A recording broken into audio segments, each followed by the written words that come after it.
ini salah satu contoh, misalkan yang kiri ini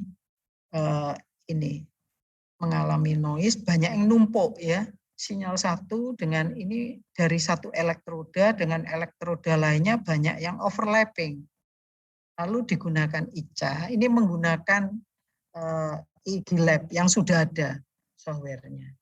Tapi ini jadi import sinyal yang original, kemudian gunakan fasilitas ICA di dalam ini EEG Lab itu sudah ada fasilitas, dihasilkan sinyal ICA yang bagus. Lalu nanti diekspor lagi, baru diproses apakah dengan beberapa metode, wavelet atau metode yang lainnya untuk ekstraksi fitur. Ya, setelah itu baru diklasifikasi dengan salah satu classifier. Nah, di sini digunakan PNN, Probabilistic Neural Network untuk ini. Ini bisa diakses online ya, bisa diakses online. Jadi kita lihat setelah proses ICA itu sinyal yang numpuk tadi jadi terpisah, ya. Jadi terpisah, berarti nanti hasil ekstraksi fiturnya akan lebih bagus setelah diproses ini. Lalu mungkin ada proses lanjut dalam hal ini mungkin masih diperbaiki lagi dengan wavelet denoising. Jadi yang puncak-puncak yang tinggi itu nanti diratakan juga, diperhalus begitu. Sehingga hasilnya lebih bagus. Tapi dari hasil ICA saja ini sudah bagus ya, sudah bagus dibandingkan yang pertama. Sehingga nanti hasil klasifikasi misalkan menentukan apakah seseorang itu alkoholik atau tidak. Jadi ini prinsipnya adalah kalau seseorang itu pecandu alkohol, sering minum alkohol berlebihan, maka otaknya itu bisa mengecil ya. Lalu ada aktivitas dari sel otak itu yang tidak sama dengan orang yang normal. Jadi ini untuk alkoholik. Lalu dari sinyal EEG itu bisa mendeteksi apakah orang ini alkoholik atau tidak ya. Di situ ada data trainingnya yang training dan juga mungkin dibagi training dan testing. Data ini bisa didapatkan dari data UCI machine learning ya. Data UCI ini bisa juga diakses dari WK, dari software WK. Jadi kalau di UCI untuk cari sinyal-sinyal yang original ini, sinyal yang bentuknya time series, itu perlu dilihat di UCI dengan kategori time series. Jadi harus dilihat di kategorinya. Karena di UCI itu kan kebanyakan datanya dalam bentuk bisa kategorikal, bisa juga dalam bentuk numerik. Jadi harus dicari yang ada time series-nya, ya, time series. Jadi time series berarti itu data sinyalnya adalah asli sinyal, ya, bukan data teks atau data numerik atau data integer kategorikal. Ya. Ya, ini datanya diperoleh dari UCI, machine learning. Ada beberapa data yang dalam UCI.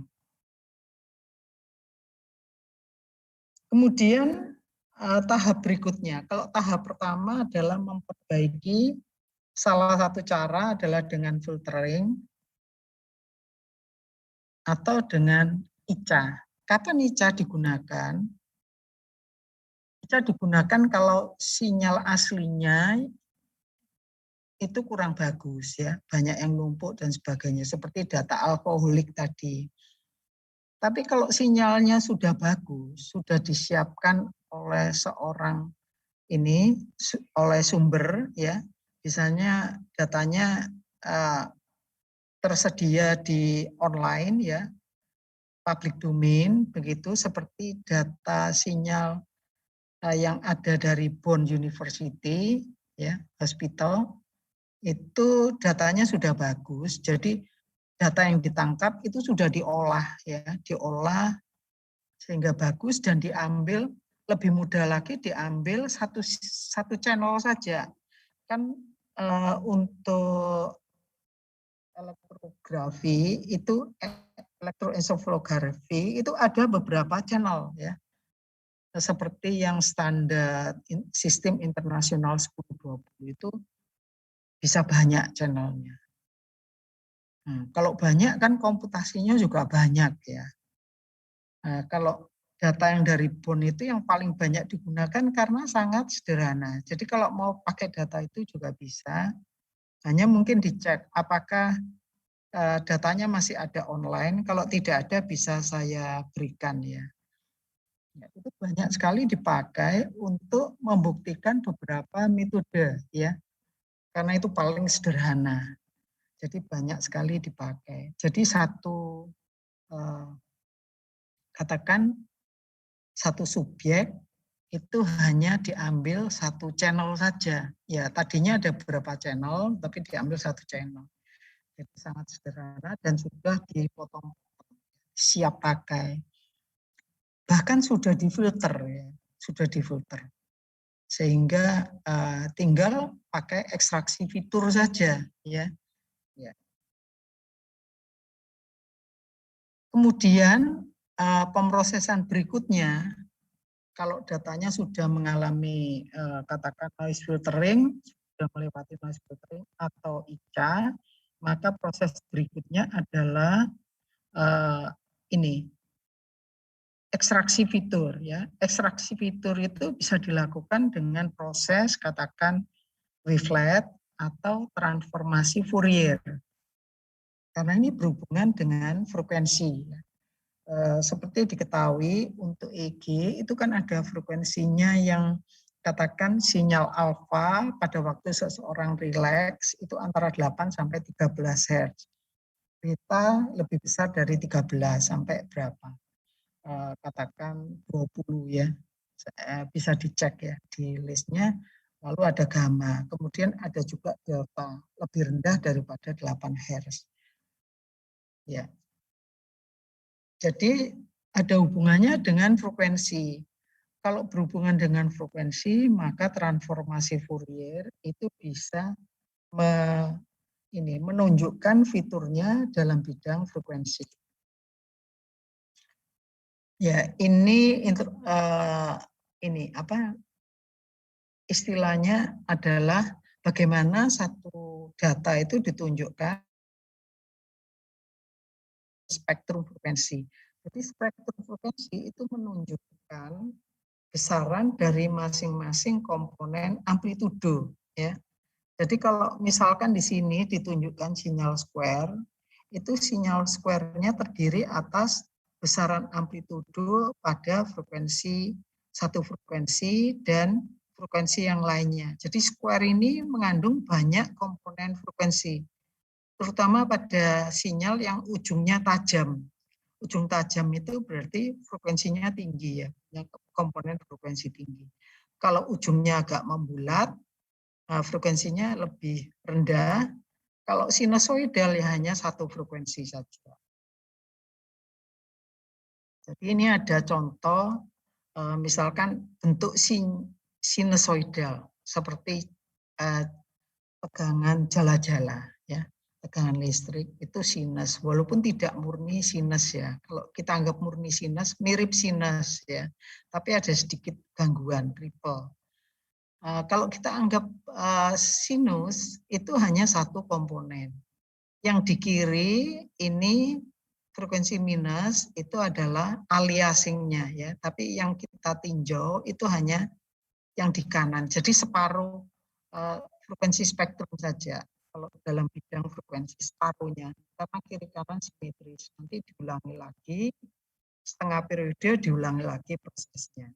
Jadi kalau kita sampling katakan pada data sampel 1000, maka hasil frekuensinya juga 1000, hasil spektrum frekuensinya 1000, tapi kita ambil 500 saja. Karena dari 501 ke 1000 itu merupakan replikasi ya, seperti aliasing, pencerminan. Jadi kita ambil separuhnya saja. dari komponen frekuensi. Ya, ini rumus matematik untuk transformasi Fourier dalam bentuk kontinu dan inversnya. Nah, ini kemudian bagaimana kita menghitung fungsi kontinu itu dalam bentuk diskrit, yaitu yang disebut dengan discrete Fourier transform. Lalu ada algoritma cepat menghitung discrete Fourier transform yang disebut dengan fast Fourier transform. Jadi hasil daripada fast Fourier transform itu sama dengan hasil daripada discrete Fourier transform. Hanya ini menggunakan algoritma cepat. Artinya ada komponen sama itu dihitung sekali, ya, menggunakan konsep dari graf, ya, konsep dari menggunakan konsep dari graf, ya, sehingga lebih cepat. Ya, ini tidak saya bahas terlalu panjang, tetapi konsepnya begini. Kalau ada sinyal, cari komponen frekuensinya, kita ingin tahu isi frekuensinya, maka kita menggunakan saja fungsi FFT, ya, panggil fungsi FFT. Jadi langsung didapatkan hasilnya. Lalu yang berikutnya adalah transformasi wavelet. Ini juga banyak dipakai misalkan untuk memperbaiki sinyal, menghaluskan sinyal, menghilangkan noise juga, ya. Juga untuk ekstraksi fitur, ya.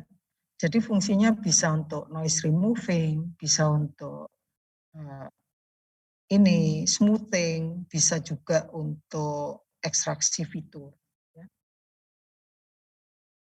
Prinsipnya adalah ini saya ambil ininya saja ringkasannya.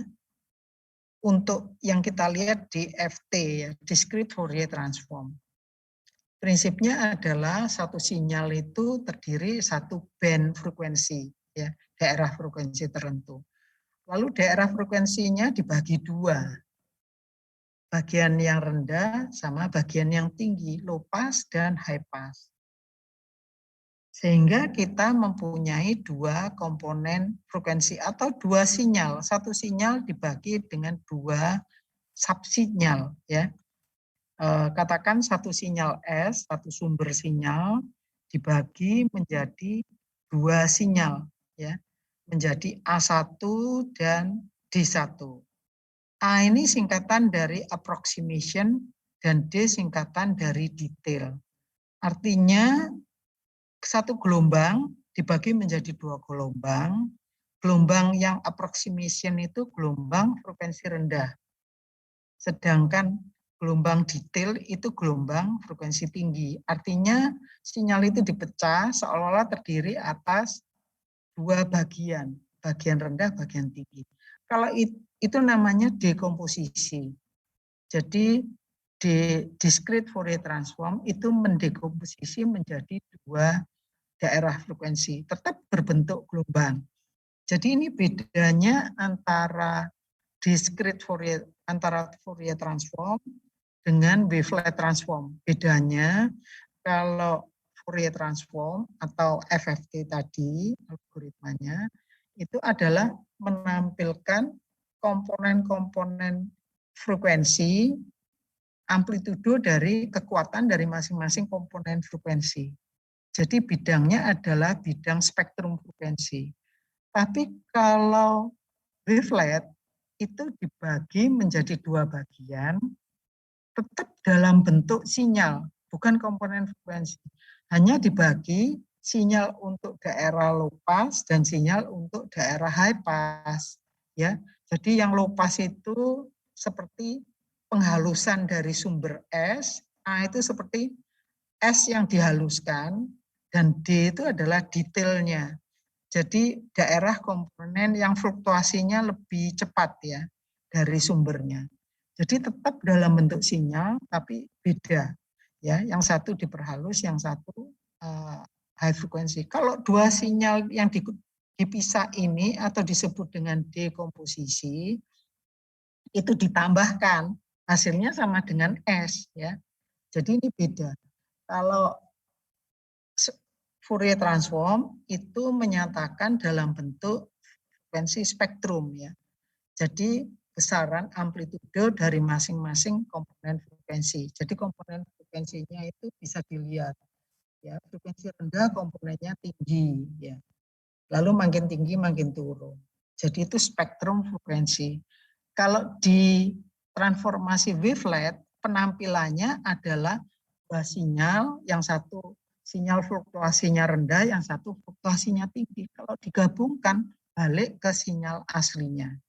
Membagi dua sinyal ini disebut dengan dekomposisi. Jadi ini beda ya.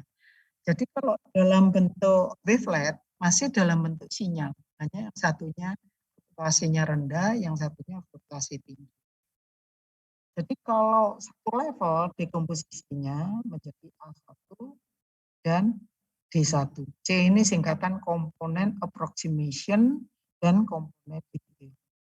Yang approximation berarti daerah low-nya, ya, frekuensi low, separuh low. Seperti di low pass filter, ini seperti di high pass, begitu. Seperti kita mengerjakan dua filter, low pass sama high pass.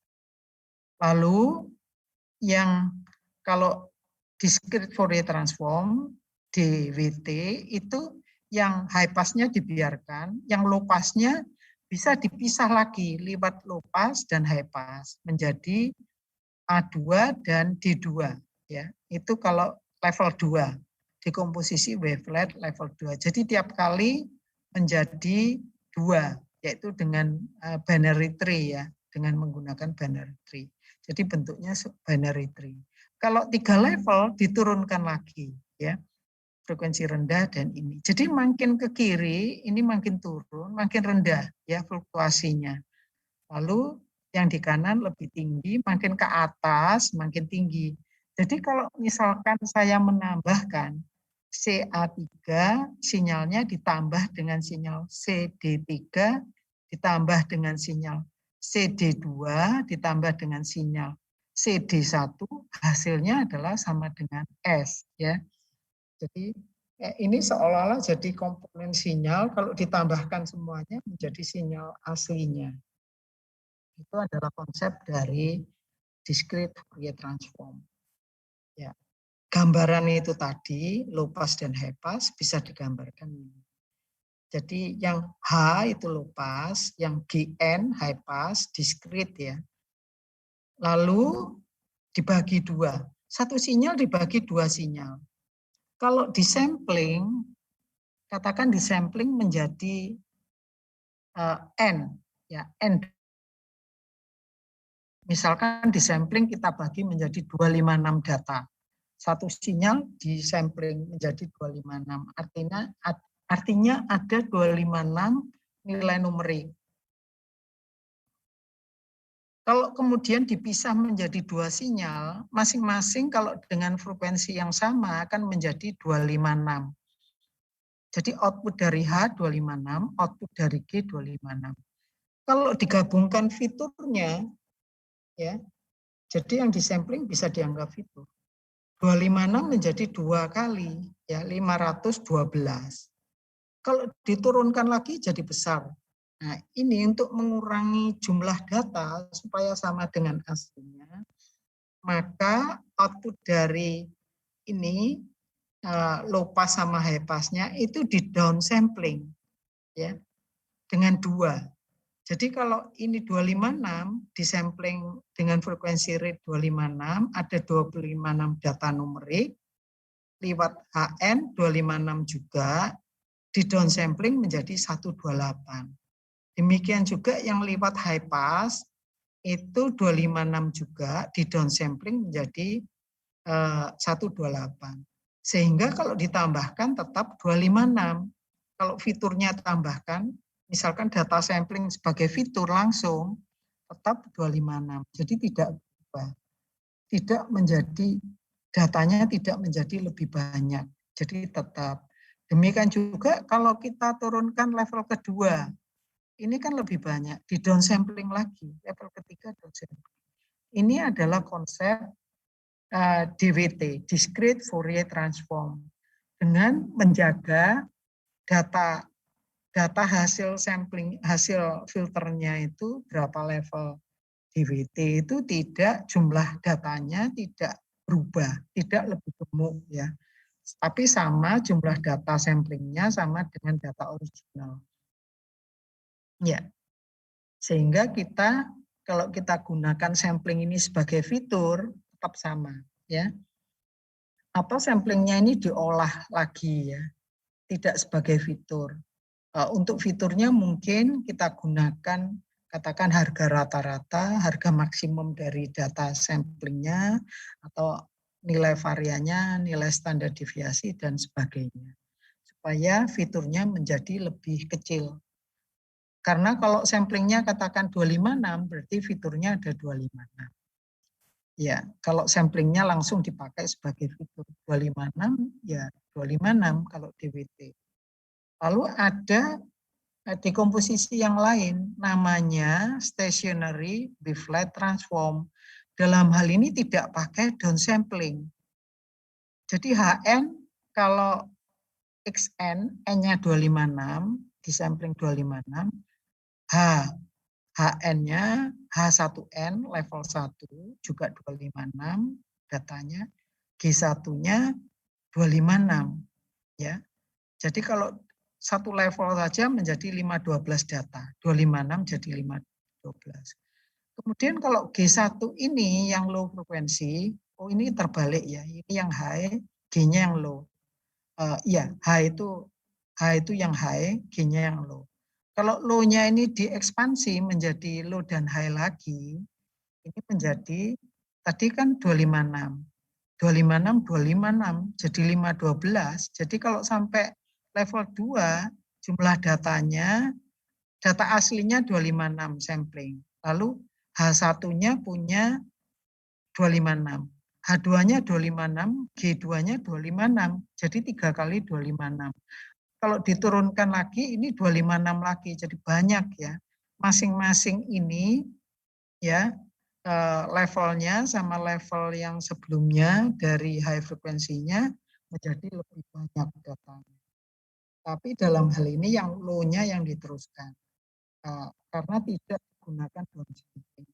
Maka metode wavelet yang tidak menggunakan downsampling disebut dengan stationary wavelet transform atau disingkat dengan SWT ya, SWT ya. Jadi ini tadi konsep yang ditunjukkan, ini untuk DWT ya. Jadi seolah-olah ini ada filter low sama high ya, seperti yang sebelumnya. Menggunakan konsep subband, artinya seolah-olah ada filter high sama low. Iya, ini bisa kita lihat. Misalkan sinyalnya itu S, dinyatakan S, seperti warna merah ini. Lalu dipisah menjadi dua komponen, yaitu A1, CA1 dengan CD1. Bisa kita lihat bahwa A1 ini seperti di low pass filter ya, lebih halus dari S. Ini banyak kalau kita lihat ada gangguan ripple ini seperti yang ini sinyal-sinyal yang frekuensinya tinggi ini masuk ke D1 ya, dipisah ini. Lalu kalau A1-nya diperhalus lagi dengan band pass filter, dengan band filter menjadi bukan band pass, band filter high pass sama low pass menjadi CA2 dari CD dan CD2. Jadi kalau kita lihat A2, CA2 ini lebih halus daripada CA1. Yang daerah yang ini seperti fluktuasi kecil-kecil atau ripple-nya ini masuk CD2. Kalau ini ditambahkan CA2 dengan CD2 dijumlahkan hasilnya adalah CA1. Jadi kalau CA2 tambah CD2 tambah CD1 hasilnya S ya. Ini dekomposisi, konsep dari dekomposisi. Lalu kalau diturunkan lagi menjadi CA3 CD3. Jadi kalau CA3 tambah CD3 tambah CD2 tambah CD1 hasilnya adalah S. Jadi ini kalau digabungkan, ini kalau dekomposisi dipisah. Kita lihat CA3 ini lebih halus dari S ya. Jadi yang ini gangguan ini mungkin noise atau apa ya, yang ini jadi terpisah menjadi CD3, CD2, dan CD1. Jadi CA1 ini penghalusan dari S.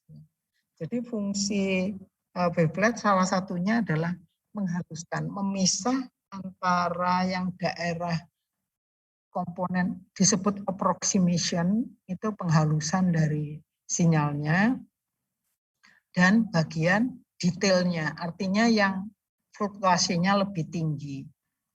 Ini 1D. Kalau diterapkan pada image, maka kita menggunakan 2 dimensi. Nah, ini salah satu contoh ya, proses sinyal ECG ini dulu tahun 2015 ya, udah lama. Digunakan untuk ECG ya oleh ini mahasiswa ya sebagai tugas akhir. Ini juga ya sebagai tugas akhir. Mungkin bisa di-download dari ini ya, dari ITS, library ITS ya. Nah, ini mulai dari sinyal ECG kemudian diperhalus. Jadi tujuannya ini pakai DB4 ya. Ini kan mode wavelet saya tidak detail karena detailnya ada di ini kuliah kecerdasan komputasional, ya, komputasi cerdas ya. Ada di situ. Jadi Dobuji ya. Wavelet dari tipe Dobuji dan level 5. Ini bisa dicoba-coba saja untuk eksperimen. Kalau kita pakai DB2 level berapa, bagus mana, ini kan bisa jadi skenario uji coba. Tapi ini sudah diambil tertentu Dobuji level 5, DB4, ya lalu dipisah menjadi yang diperhalus yaitu approximation sama detail ya. Approximation sama detail. Lalu yang ini 2 ini low sama high digunakan untuk ini filtering, thresholding ya. Ini dipakai untuk filtering sinyal ya. Ada metode yang menggunakan threshold daripada approximation dan detail ini untuk noise removing ya, memperbaiki sinyal, menghilangkan noise. Lalu di sini bisa dilihat sebenarnya ECG-nya kan sudah bagus. Ini ambil dari data yang nanti di belakang disebutkan kalau mau download ya, Visionet ya. Ini bisa kita lihat. Kita lihat bahwa yang di atas ya memang ini kalau ECG-nya sudah bagus ya, sudah bagus. Jadi improvement-nya tidak terlalu kelihatan ya perbaikannya. Ya, tapi bisa digunakan untuk ini, bisa untuk memperbaiki ini, baseline-nya ini ya, garis horizontal yang mendasari grafiknya ini, diagramnya. Ya, grafiknya ini bisa lurus, itu pakai low pass ya, bisa lurus. Lalu setelah bebas noise, kemudian ini ya di filter rata-rata ini yang membuat baseline-nya ini, averaging buat baseline lebih bagus ya, sehingga mendapatkan sinyal ECG yang bersih ya. Itu fluktuasi trennya itu baseline-nya kadang-kadang bisa ini naik atau turun yang disebut dengan tren, itu kan low pass, frekuensinya rendah, bisa dihilangkan dengan low pass ya atau dengan rata-rata. Kemudian dari situ ada algoritma untuk setelah bersih untuk deteksi R. Ini yang ketemu ini merah-merah ini, deteksi Q, ketemu yang hijau, deteksi P dan T ini. Jadi puncaknya tahu. Kalau titik puncak ini tahu posisinya, time series, kan berarti frekuensi ECG-nya ketemu ya, heart rate-nya ketemu. Ya. Kalau lebih jauh lagi, mendiagnose kelainan, Bisa juga nanti masing-masing interval antara P, jarak antara P, QRS dengan T ya, dicari. Jadi lebih bisa menggunakan, bisa mendiagnosa ya beberapa kelainan aritmia atau disritmia. Ada juga deteksi khusus aritmia, ini yang lebih detail ya. Ada ini, jadi algoritma. Biasanya ini otomatis bisa diimplementasikan di komputer yang di embedded ya, embedded system. Ya, pakai katakan seperti microcontroller ya, masukkan embedded system langsung mendeteksi ini normal atau tidak. Ya, ya ini ada algoritmanya. Kalau PVC itu apa, ada standarnya ya ini kita kalau ketemu semua titik-titik pentingnya ini kita bisa menghitung ini menggunakan algoritma ini. Misalkan embedded ini kita pakai apa ya, Raspberry atau pakai apa begitu di dalam sistemnya. Jadi ini bisa digunakan untuk otomatis ya, sistem yang portable monitoring ya untuk mendeteksi kelainan ya, aritmia atau disritmia. Jadi ada masing-masing diagnosa itu ada aturannya di sini. Tinggal hasilnya kalau itu ketemu titik-titik penting tinggal masukkan algoritmanya saja. Nah ini yang paling jelas untuk denyut. Kalau bradikardia kan lambat. Ya. Bisa kelihatan titik P-nya itu jarak P. Nah, kalau taksikardia kan jarak P-nya cepat. Kalau asistol atau ventricular fibrillation seperti ini ya, ada yang hilang atau speed beat, nggak rata ya, P-nya nggak rata. Ini bisa diagnosa ini aritmia. Nah, ini juga ada aturan yang lainnya. Jadi dari denyut ini sudah dari titik-titik pentingnya itu PQRS atau semuanya ini bisa dicari kelainan yang disebut dengan aritmia. Ya. Itu untuk ECG. Kalau EEG, ya ini data yang paling mudah, paling banyak dipakai. Karena data terdiri dari 5 set, ya. Nah, set A itu terdiri untuk seorang subjek, partisipan, yang direkam dengan mata rileks ya, dan mata tertutup. Yang B mata terbuka, jadi aktivitasnya masih otaknya lebih banyak ya. Bisa kita lihat dari A dan B, semuanya rileks.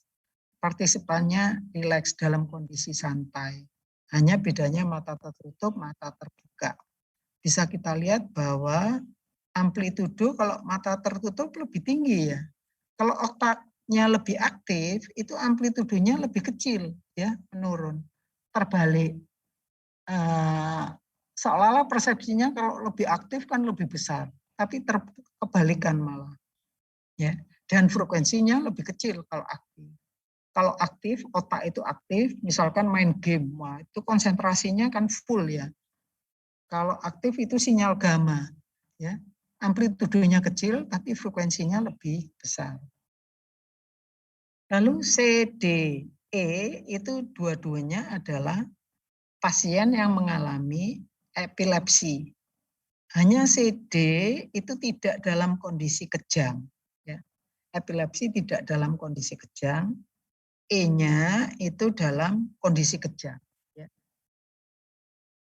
Jadi ada hanya CD itu diambil pada posisi otak belahan yang berbeda.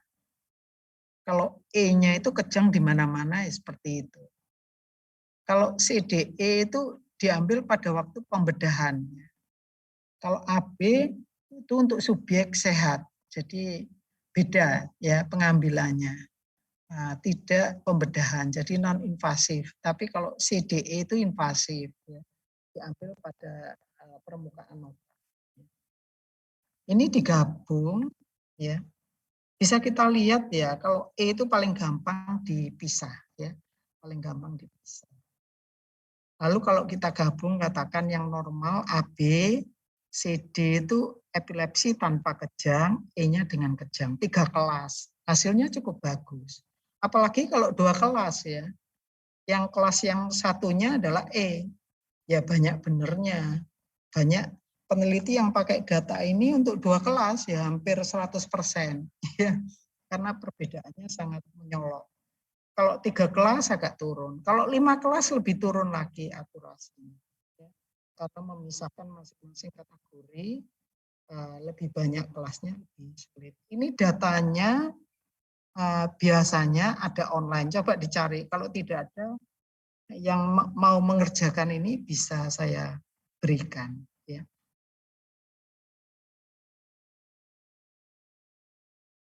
Iya. Lalu tadi disebutkan apa guna bentuk atau gunanya FFT dan juga DWT. Nah ini DWT sinyalnya lebih halus. Kalau FFT ini yang kanan ini itu adalah hasil FFT. Ini adalah amplitudo dari frekuensi. Jadi bisa kita lihat bahwa frekuensi EEG itu terbatas ya. Tinggi di low frekuensi, makin rendah di high frekuensi dan mendekati 0. Berarti kita tidak perlu mengambil bandnya, cukup beberapa saja yang tidak mengandung noise ya. Itu yang kita ambil sebagai band frekuensi untuk EEG. Lalu komponen-komponen frekuensi ini besarnya ini bisa kita anggap sebagai fitur ya. Sebagai fitur.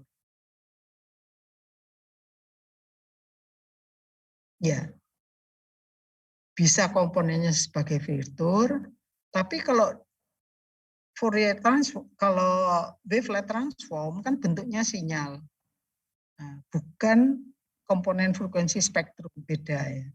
Kalau sinyal ya bisa diambil beberapa ekstraksi fitur, seperti kalau menggunakan statistik cari harga maksimum, minimum, rata-rata, standar deviasi.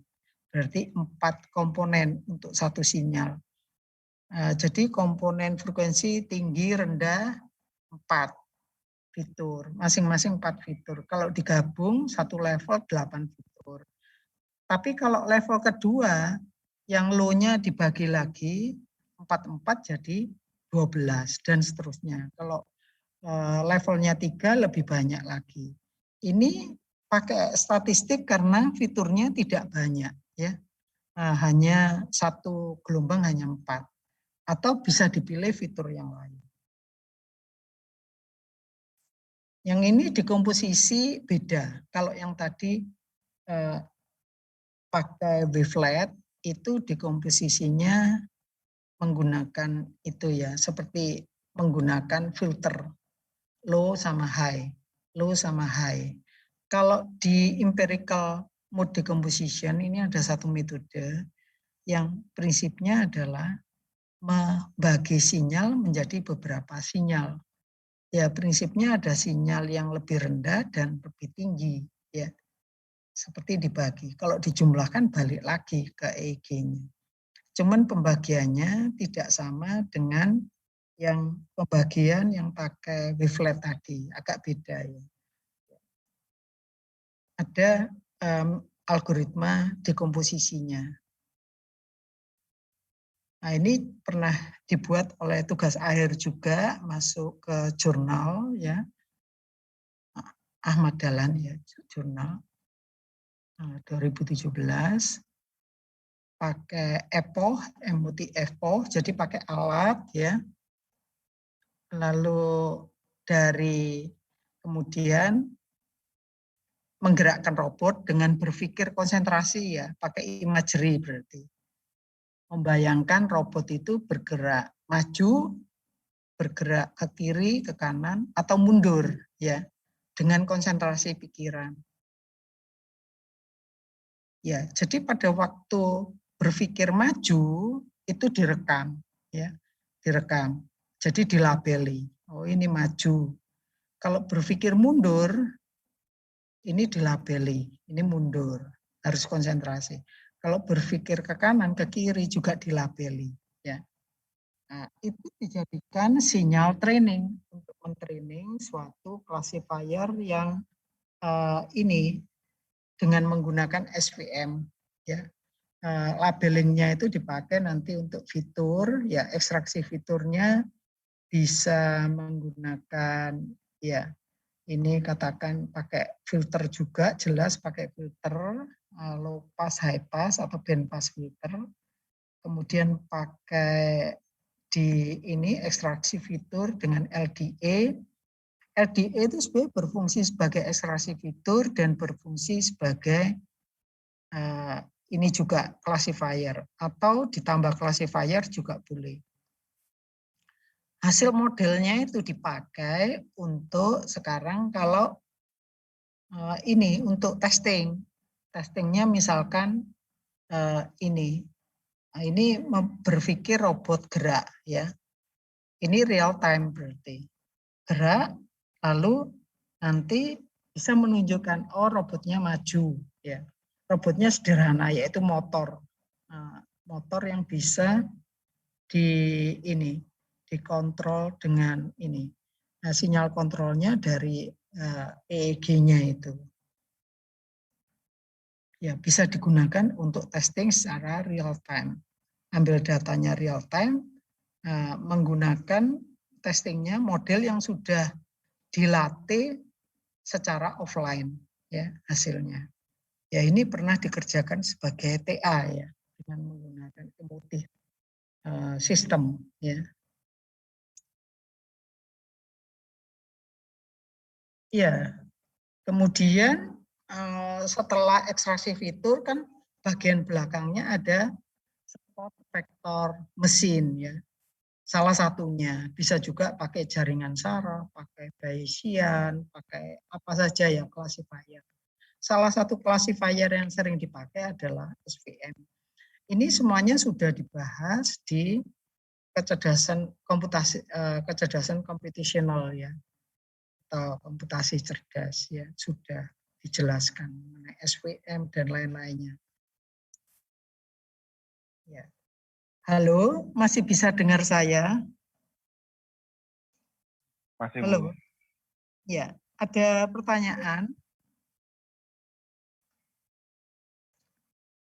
Jadi tadi kan penggunaan yang pertama ya contoh algoritma ECG contoh tadi, lalu contoh yang kedua adalah menggunakan imagery, ya, membayangkan sesuatu gerakan diterapkan pada robot dan itu sudah dikerjakan, ya, ya oleh tugas akhir, ya, tugas akhir dengan tugas akhir. Ya, imagery. Kemudian itu termasuk di dalam aplikasi yang disebut dengan brain computer interface. Ini sebenarnya society di Indonesianya sudah ada ini mengenai BCI, ya, BCI. BCI. Harapannya ya dengan menggunakan pikiran kita bisa mengontrol sesuatu, ya, menggerakkan alat seperti ini tadi. Imagery itu contoh aplikasinya adalah misalkan menggerakkan kursi roda bagi orang yang punya cacat tubuh, ya, tidak bisa menggerakkan tubuhnya, ya, atau mengalami masalah dengan otot atau dengan muscle, ya, misalkan kesulitan untuk lumpuh begitu, ya, menggerakkan bagian tubuh. Jadi tujuannya adalah dengan menggunakan pikiran menggerakkan kursi roda, ya. Ini sudah banyak sebenarnya eksperimennya seperti itu. Jadi BCI ini juga ada ini satu, ya, grup aplikasi atau klub untuk aplikasi BCI di Indonesia juga ada. Ya. Ya. Ini bisa untuk membantu orang cacat. Dan ini bisa banyak ya di film-film baik itu sebenarnya sudah mulai real atau film yang sifatnya apa ya, fiksi, ya, fiksi, ya, menggerakkan sesuatu dengan pikiran, ya, dengan pikiran, ya. Ya, ini terutama kalau untuk medis itu adalah untuk membantu orang cacat, terutama yang berkaitan dengan kelumpuhan. Atau bisa juga dengan orang koma ya. Komunikasi dengan orang koma kan dianggap sudah tidak ini ya, tidak tahu apa-apa. Tapi sebenarnya ternyata orang koma itu ada yang bisa mendengar ya, bisa mengetahui tapi tidak bisa mengatakan, tidak bisa menggerakkan, tidak bisa mengekspresikan maksudnya. Ya ini bisa dengan brain computer interface. Misalkan orang itu dilatih ya dengan training, misalkan ini kalau ya caranya macam-macam. Misalkan apakah merasa nyaman kondisinya, tidak sakit? Kalau iya jawab yes, berpikir itu direkam, ya direkam. Jadi nanti di sistem komputernya dilabeli ya kelas 1. Lalu sekarang kalau sakit bilang apa? Yes atau no ya. Katakan kalau sakit ya. Nah, katakan apakah tidak sakit? No gitu. Itu dilabeli kelas 2. Dengan training data oleh sistemnya itu nanti kalau satu ketika yang bersangkutan berusaha untuk menyatakan kondisinya bisa diketahui begitu. Ya, ini macam-macam ya. Ada yang melalui gambar, ada juga yang melalui gambar itu kalau bisa melihat ya, atau bisa mendengar tidak melihat melalui telinga suara ya. Ya. Jadi dengan mengetahui itu, memikirkan itu bisa ditangkap apa maksudnya.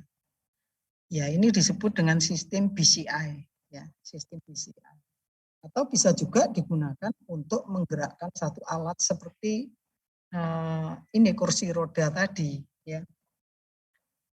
Yang lainnya ini ada yang disebut dengan imagery, jadi membayangkan, atau ada yang disebut dengan ini yang pertama imagery, membayangkan ya. Berarti. Cara lain adalah dengan bantuan mengeluarkan ya satu bentuk sinyal tertentu yang disebut dengan P300 event related potential. Mengeluarkan sinyal P300 dalam EEG. Itu kan EEG, tapi EEG itu ada satu atau satu sinyal. Sebenarnya bukan satu sinyal. Sinyal itu ditandai, lalu nanti dipotong-potong, potongannya dijumlahkan, itu ternyata menghasilkan satu sinyal hasil resultante yang memberikan suatu puncak ya, puncak gelombang, yaitu mendeteksi sesuatu ya. Tapi di sini ini disebut dengan kalau yang motor imagery itu subjeknya membayangkan sesuatu ya, tidak dibatasi oleh waktu ya. Tapi yang metode ini ada sinkronisasi dengan waktu. Artinya kapan di-trigger supaya itu bangkit, itu elicit berarti membangkitkan ya P300 itu diberi waktu ya. Diberi waktu lalu tiap dibangkitkan diberi waktu. Cara membangkitkan itu bisa dengan flash cahaya ya. Nah, misalkan ada huruf diberi cahaya. Jadi subjeknya atau partisipan melihat huruf apa yang disinari itu. Ya, lalu itu direkam waktu. Jadi ada sinkronisasi waktu. Kalau yang motor imagery tidak ada sinkronisasi waktu. Jadi rekamannya itu berupa sinyal dan berupa sinkronisasi sinyalnya, waktunya. Lalu nanti sinyalnya dipotong sesuai sinkronisasinya itu. Kapan stimulusnya itu dimulai, dipotong, dan kapan berakhir. Potong-potong itu dijumlahkan menjadi menimbulkan suatu sinyal lain yang disebut dengan P300 event related potential, ERP ya, sinyal ERP. Nah, ini stimulusnya bisa foto, gambar, ya, yang di cahaya, atau suara bisa juga. Yang ini mungkin lebih tepat untuk orang cacat, ya, tergantung. Kalau imagery kan butuh konsentrasi. Ini agak tidak butuh konsentrasi yang pakai stimulus. Karena ini dikontrol oleh dari luar, dari cahaya atau suara. Kalau motor imagery itu butuh konsentrasi, ya, harus berkonsentrasi partisipan atau subjeknya. Ini bisa membantu orang cacat, ya. Bahkan mungkin tidak hanya orang cacat, ya. Nah, misalkan kita mau menggerakkan mouse dengan mikir, ya, kursornya bisa bergerak sendiri. Ya. Nah, ini contohnya misalkan, ini contoh yang pakai stimulus. Nah, ini misalkan sebelumnya diberitahu, nanti ini untuk training, ya. Nanti partisipannya suruh memperhatikan kata pizza, ya. Berarti kan dia mikir saya harus menunggu kapan P, ya. Harus melihat P-nya. Berikutnya dia harus melihat I-nya. Berikutnya dia harus melihat Z-nya 2 kali, lalu A, ya. Itu direkam dengan sinyal sinkronisasi. Kapan ini scanning horizontal vertikalnya itu waktunya direkam semua. Nah, ini I, ya, terdeteksi I. Lalu ini berikutnya set, ya. Kapan set ini muncul harus memperhatikan. Nah, dia harus memperhatikan set.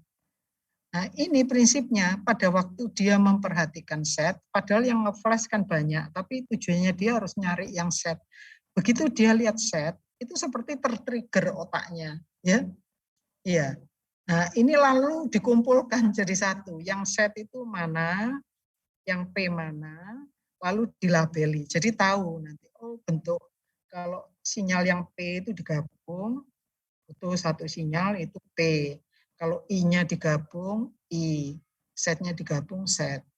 Itu untuk labeling trainingnya. Lalu kalau sudah ketemu modelnya, itu bisa tahu.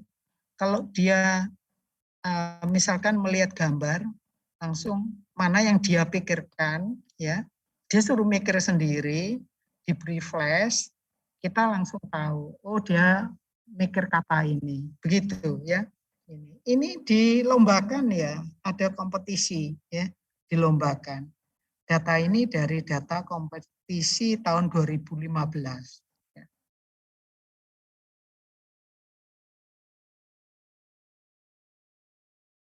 Ya, ini BCI. Jadi EEG tidak hanya untuk mendeteksi penyakit saja, tapi bisa untuk ya seperti ini, ya. Nah, ini kan banyak pertandingan, katakan mobil kecil, ya, mobil yang dikendalikan oleh ini BCI ini, ada pertandingannya, itu udah real, ya. Bahkan tahun ini sekarang ini udah lebih masif, ya. Aplikasinya macam-macam. Salah satunya di militer, ya, aplikasinya. Ya. Iya. Lalu kalau EEG itu keampuannya adalah temporal, cepat, ya, menangkap perubahan, tapi spasialnya kurang bagus. Maka ada yang melihat aktivitas otak yang spasialnya bagus, tapi temporalnya mungkin agak lambat. Disebut dengan functional magnetic resonance imaging, fMRI. Kalau MRI kita udah tahu, ya, yang lalu imaging, ya, untuk gambar. Nah, tujuannya mencari kelainan atau apa biasanya, atau tumor atau kelainan jaringan. Di sini ditambahi dengan F oleh seorang peneliti Jepang, namanya Seiji Ogawa, yaitu kalau MRI itu statis, hanya mendeteksi gambar dari jaringan. Kalau fungsional ini bisa menunjukkan aktivitas dari aliran darah, dari metabolisme, ya, aliran darah. Jadi katakan kalau seseorang berpikir, eh, maka atau seseorang melihat, maka daerah penglihatan itu akan dialiri darah, ya, daerah otak itu, cerebral blood flow-nya itu menunjukkan area mana yang otaknya aktif, ya. Ini fMRI. Kalau MRI kan nggak bisa, hanya ini saja gambar dari jaringan. Kalau ini bisa melihat aliran darah. Nah, ini caranya adalah disuntik dengan namanya bol kontras, ya, supaya muncul ini warnanya bisa ditangkap begitu, muncul aktivitasnya bisa ditangkap. Ya ini fMRI. Ya harganya tentunya nggak semua, ini jarang di Indonesia, mungkin belum ada ya. Yang ada MRI, karena fMRI jelas lebih mahal ya, tambahan sistemnya lagi. Ini digabung dengan EEG, itu digunakan untuk, gabungan ini digunakan untuk maunya membaca pikiran orang. Misalkan orang itu membayangkan gambar apa, di training, tapi sebelumnya dengan gambar-gambar itu di training dulu, dilabeli, lalu berikutnya kalau orang itu mikir bisa ditangkap, dia mikir apa. Misalkan, oh lagi ini, lagi rileks di, katakan di pantai begitu, karena sebelumnya udah di training. Oh, dia lagi ketakutan dikejar oleh misalkan oleh binatang buas begitu ya, karena sebelumnya udah membayangkan. Dan juga bisa seolah-olah ini sedang mungkin ada penelitian walaupun kapan itu masih belum jelas, gambar-gambar yang dibayangkan. Jadi seolah-olah bisa melihat film yang ada di dalam otaknya. Ya ini sebagian udah bisa tapi masih tidak sempurna. Ya. Jadi ini tujuannya untuk membaca pikiran begitu, bahkan melihat gambar juga dengan fMRI ini. Jadi ini kaitannya dengan teknologi ya, BCI.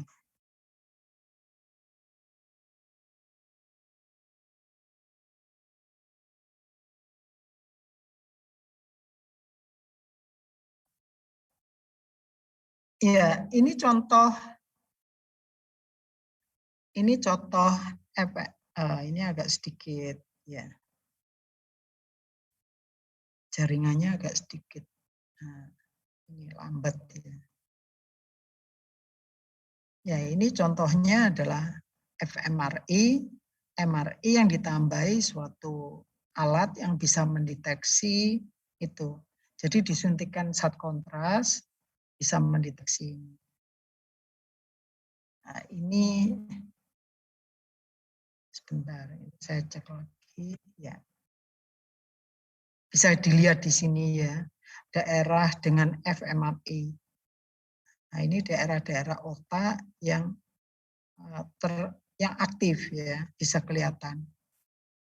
Nah, jadi kalau dengan ECG dua hasil ini digabung bisa lebih jelas ya, bahwa yang direkam ECG itu sebenarnya daerah mana. Gitu. Ya, ini ya dengan menggunakan fMRI 3D ya. Ini hanya digambarkan aktivitasnya, warnanya menunjukkan intensitas ya, aktivitasnya.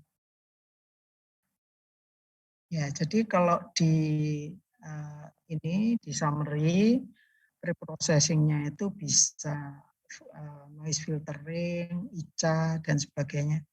SICA itu berarti single channel. ICA untuk single channel. Biasanya ICA kan double. Paling sedikit ada 2 karena campuran sinyal kan.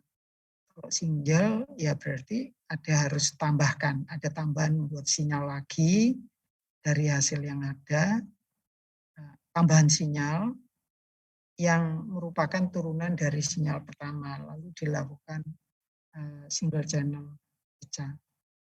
Nah, ini macam-macam proses, pre-processingnya, feature extraction-nya juga macam-macam ya. Bisa pakai FFT, SWT, DVT, PCA, LDA, sama dengan yang metode kecerdasan ini komputasi, tapi untuk 1D. Kalau classifiernya sama semua ya. Setelah ketemu fiturnya kan sama. Ya, untuk tugas ketiga itu yang lalu kan boleh ambil 2 sinyal ya. 2 sinyal seperti ini atau image, salah satunya image, satu sinyal image, misalkan ECG, EEG. Kalau ECG ini ada di Visionet ini. Ini yang di Visionet, ini yang dari tadi MIT BIH, arrhythmia yang tadi untuk yang dibuat TA tadi, ini alamatnya. Ya. Hanya mendownload dataset dan menjelaskan datasetnya dan menggambar contohnya saja, ya dicontohkan seperti apa. Misalkan kalau ini kan ketemunya satu sinyal saja, ketemunya satu sinyal ECG ya. Ya deretan, bukan satu sinyal, satu segmen ECG ya, satu segmen waktu ECG. Kalau ini time series ada di UCI ya, ada yang epileptik atau yang pakai yang Bond University tadi. Dicari di download ya, Bond University. Kalau tidak ada, saya masih ada itu filenya ya, kalau butuh. Lalu ini yang untuk ECG dan fonokardiogram yang heart sound itu ada di Visionet ini banyak ya, lebih ke untuk kardiovaskuler ya, ada di sini Visionet ya. Atau di Kaggle ini tapi campur ya, macam-macam. Segala data ada, segala data ya.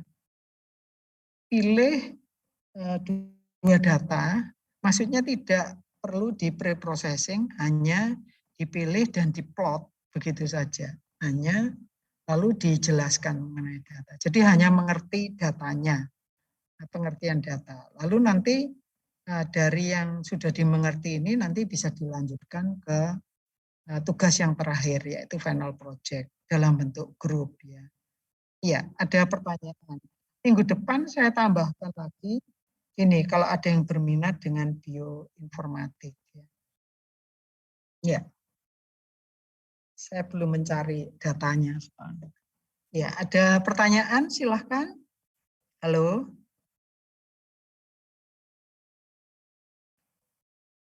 Iya, kalau ada yang kurang jelas bisa tanyakan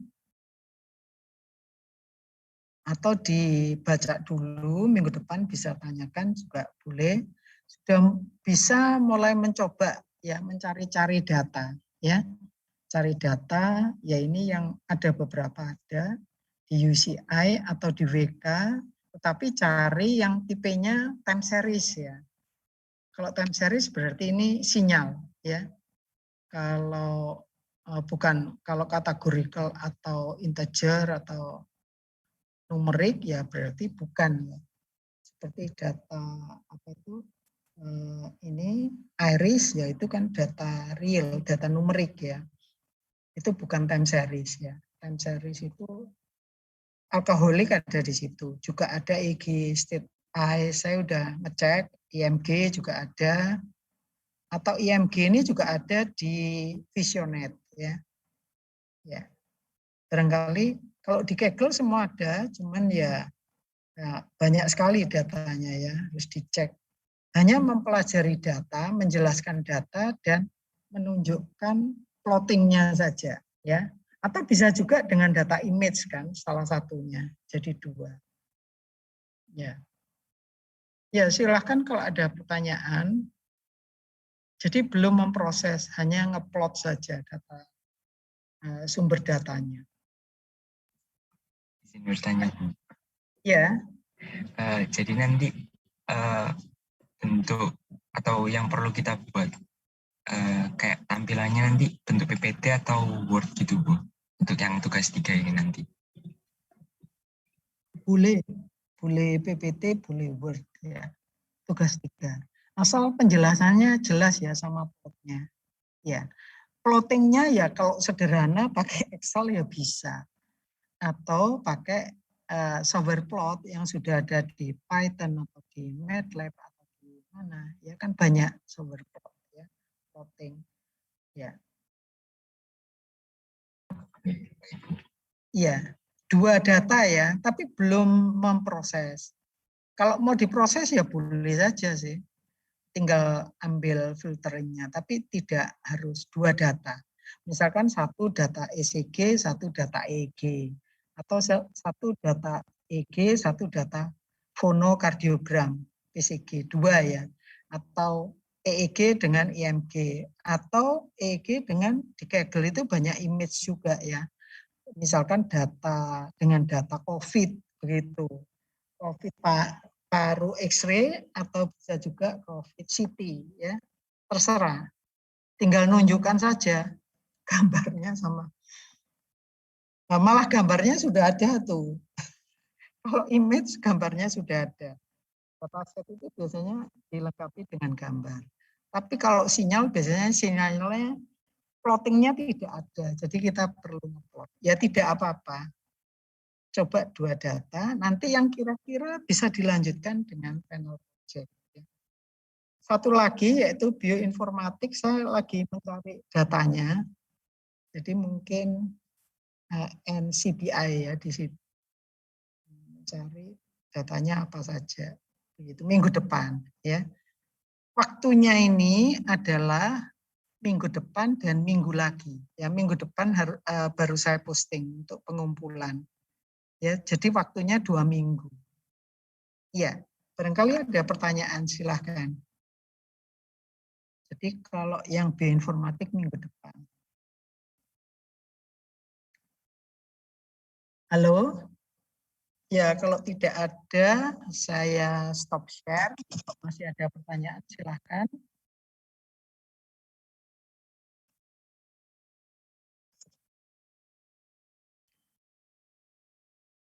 Iya, halo. Mau presentasi? Ada Ya, yang Bu, mau presentasi? presentasi. Ya, grup ini yang terakhir. Ya, silahkan. Sudah ada temannya? Sudah, Bu, sudah hadir. Ya. Pamungkas Bima.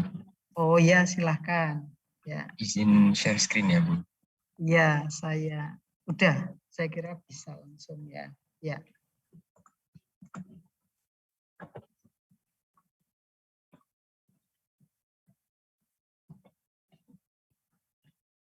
Apa sudah terlihat, Bu? Ya, sudah terlihat. Ya. Ya, jadi sebelumnya selamat pagi, Assalamualaikum warahmatullahi wabarakatuh. Di sini kita ingin presentasikan mengenai tugas 2 kita tentang EEG, elektroensefalografi atau ensefalogram. Di sini anggotanya ada saya, Salim bin Usman, dan ada teman saya, Bima Sakti, NRP 70.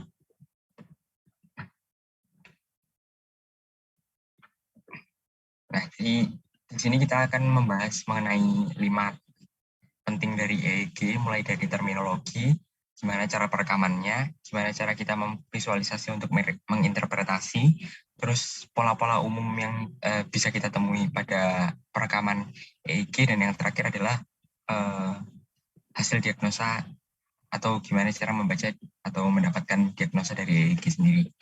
Nah, pertama itu saya ingin menjelaskan mengenai terminologi di sistem EEG itu sendiri. Ada yang dinamakan the International 1020 System. Nah, sebenarnya apa sih International 1020 System? Ini adalah metode standar internasional untuk menggambarkan dan menerapkan lokasi atau lokasi konfigurasi dari elektroda. Jadi sistem internasional yang sudah disepakati untuk peletakan di mana sih sebenarnya elektrodanya itu bisa dipasang untuk mendapatkan atau melakukan perekaman EEG yang mendapatkan hasil yang benar. Nah, jadi di sini ada 3 istilah. Ada yang pertama itu nasion. Nasion itu adalah jembatan hidung. Jadi dimulai dari sini, kalau dilihat dari atas, ini jadi hidung ke belakang, hidung depan itu nasion, terus inion itu adalah bagian menonjol dari bagian belakang kepala. Jadi nasion ke inion itu kalau ditarik garis di tengah kepala itu bakal mengarahnya ke sana. Terus ada juga yang ketiga namanya pre-auricular point. Nah, jadi itu 2 bagian terpelosok di samping kepala, bisa dilihat di gambar yang kiri bawah ini ada sebelah kiri dan sebelah kanan dekat telinga, itu yang disebut dengan preauricular points. Nah, kemudian di International 1020 System ini itu dia itu yang menentukan atau yang memberi panduan gimana sih sebenarnya elektrodanya itu bisa dipasang. Nah, di sini tuh dia ada 5, kalau dilihat dari gambar ini mungkin nggak kelihatan, tapi jadi 5-nya itu ada yang pertama dari nasion ke inion, terus yang secara vertikal, terus ada yang secara horizontal, yang dari 2 aurikular ini, dari A1 ke A2, terus ada yang ketiga itu yang dari nasion ke nasion lagi, dia itu melingkar, terus ada lagi yang dia dari sini F7 ke F8, terus T5 ke T6, terus ada lagi yang sebaliknya juga dari FP1 ke O1 sini, dan ada yang FP2 ke O2 sini. Nah, jadi itu adalah titik-titik peletakan elektroda untuk melakukan perekaman EEG yang sudah disepakati pada The International 1020 System ini sendiri. Nah, sistem penamaannya itu diwakili oleh huruf dan angka, seperti yang bisa dilihat di gambar kiri atau sebelah kanan.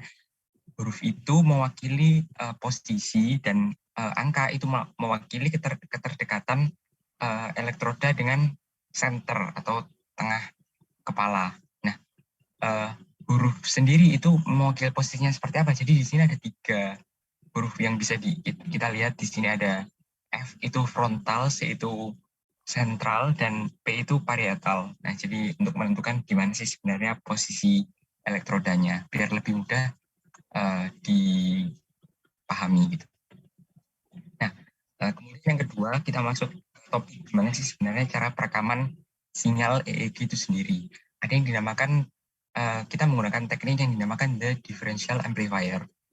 Nah, the differential amplifier ini adalah rekaman yang dilakukan dengan menerima 2 input sinyal, ada input 1 dan input 2, dan input 1, 2 ini dimasukkan ke dalam amplifier yang dia itu digunakan untuk mengukur perbedaan, sebenarnya perbedaan dari 2 input ini, potensialnya itu beda berapa, dan perbedaan ini yang dijadikan sebagai output atau keluaran dari sinyal EEG itu sendiri. Karena apa?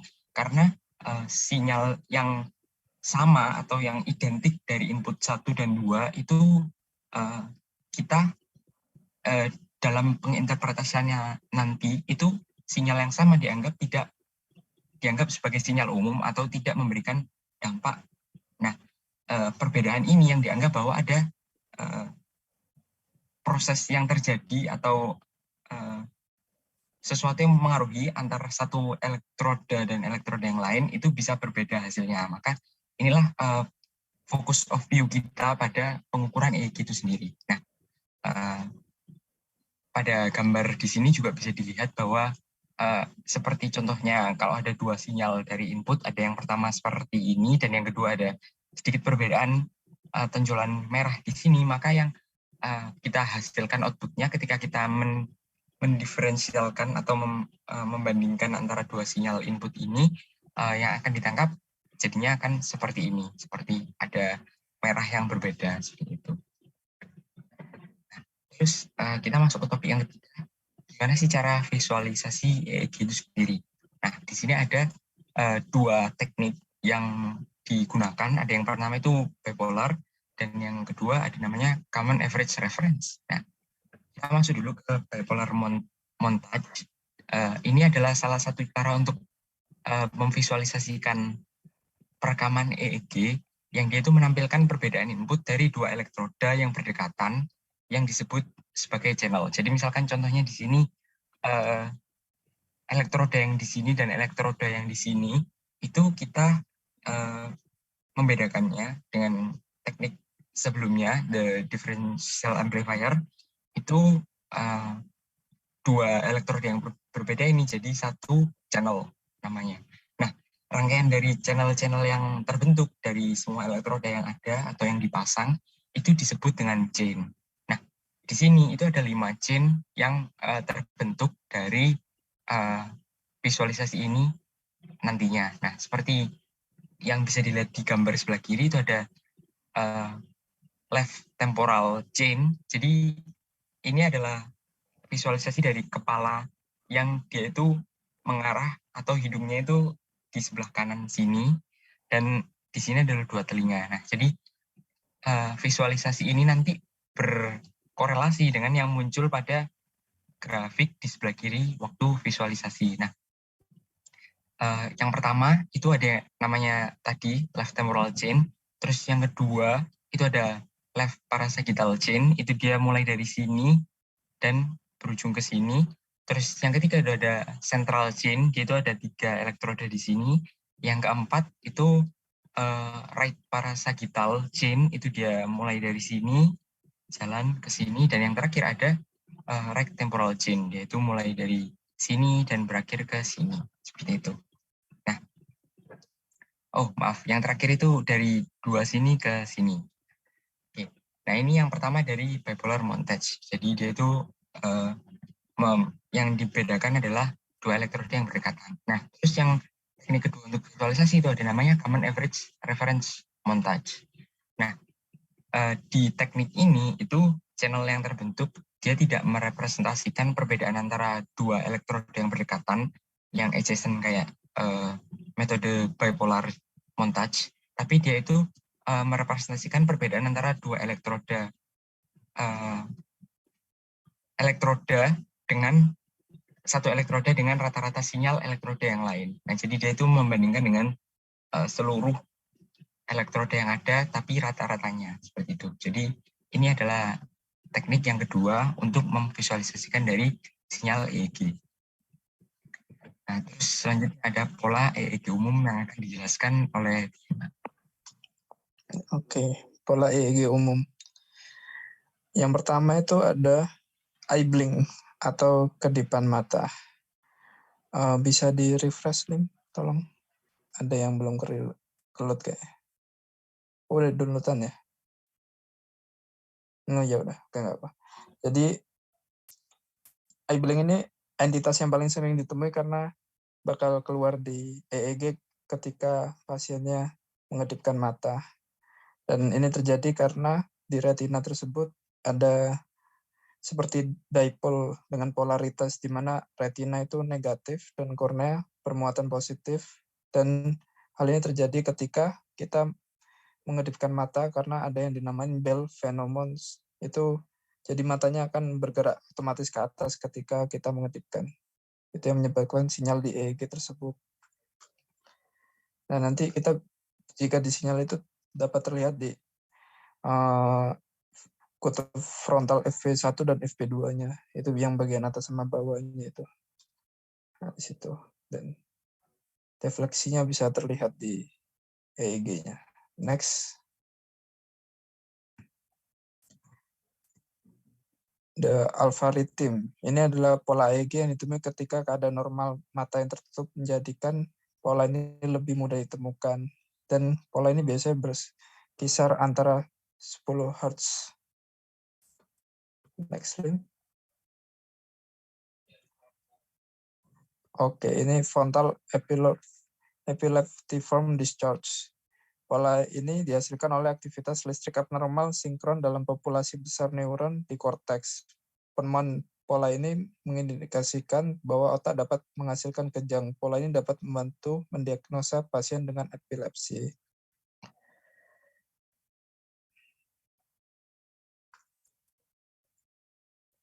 Dan selanjutnya adalah generalized epileptiform discharge. Di sini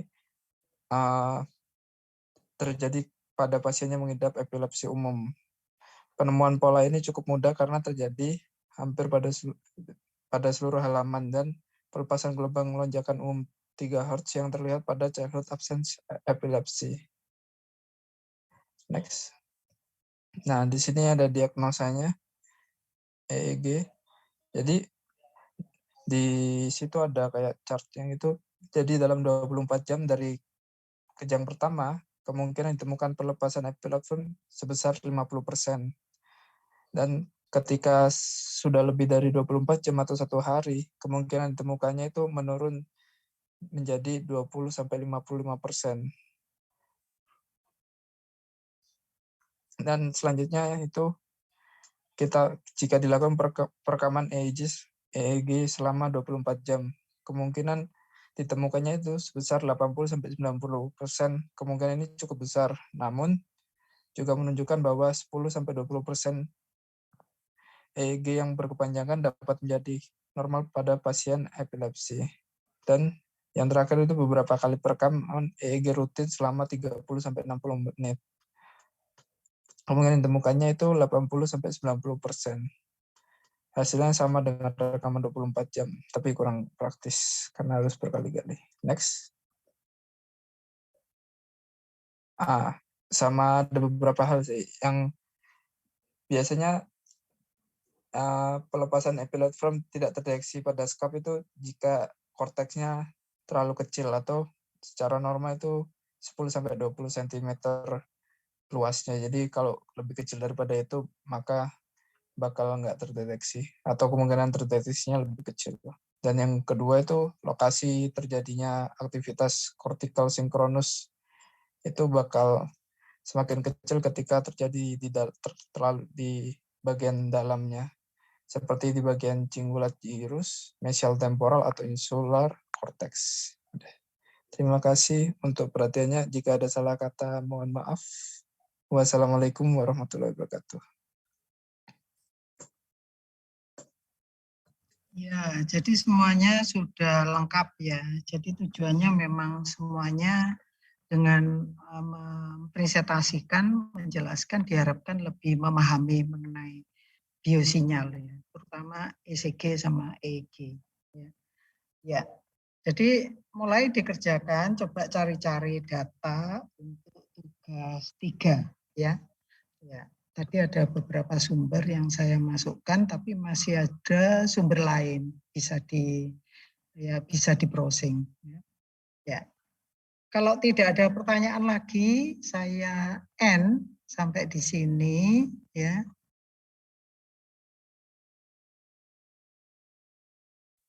Terima kasih, Bu. Ya, Bu. akan saya Terima kasih, Bu. end. Selamat pagi. Ya, sama-sama.